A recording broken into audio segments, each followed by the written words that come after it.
High বন্ধুরা, সবাইকে শুভ সকাল। আজ রবিবার, তাই সকাল সকাল একটু বাজারে চলে গিয়েছিলাম বাজার করতে। তো বাজার থেকে কি কি বাজার করলাম আপনাদেরকে দেখাই একটু।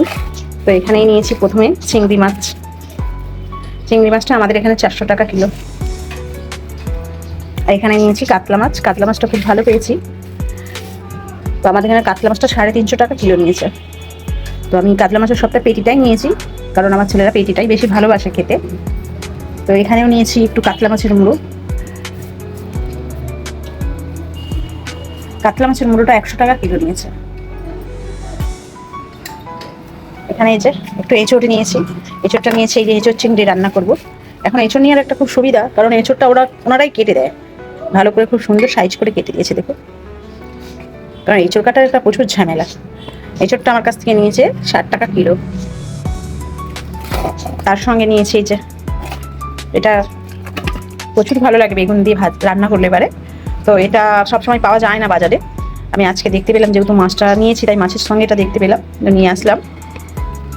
এখানে নিয়েছি একটু ধনেপাতা, এখানে নিয়েছি একটু আঙুর নিয়েছি।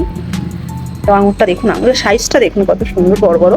তো আঙুরটা আমার কাছ থেকে 150 টাকা কিলো নিয়েছে, তাই আমি 1 কিলো নিয়ে নিয়েছি। এখানে নিয়েছি একটু টমেটো। টমেটোটা এখন খুবই সস্তা, 10 টাকা কিলো আমাদের এখানে টমেটো।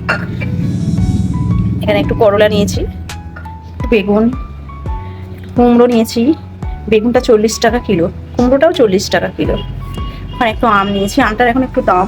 আমটা 100 টাকা কিলো নিয়েছে। একটু শশা নিয়েছি। শশাটা 50 টাকা কিলো নিয়েছে। যেহেতু এখন রোজা মাস চলছে, তাই শশাটার একটু ফলের দাম বেশি, তো শশাটা তাই 50 টাকা নিয়েছে। এখানে একটু ভেন্ডি নিয়েছি। ভেন্ডিটা খুব নরম, তাই অনেকটাই নিয়ে ফেলেছি, প্রায় 1 কিলো নিয়েছি। তো ভেন্ডিটা নিয়েছে আমার কাছে 60 টাকা কিলো।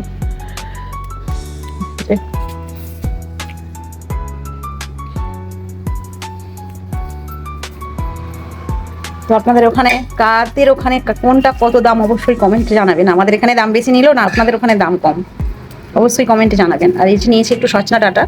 তো গরমকালে সজনা ডাঁটাটা খুবই ভালো লাগে খেতে। সজনা ডাঁটা নিয়েছি।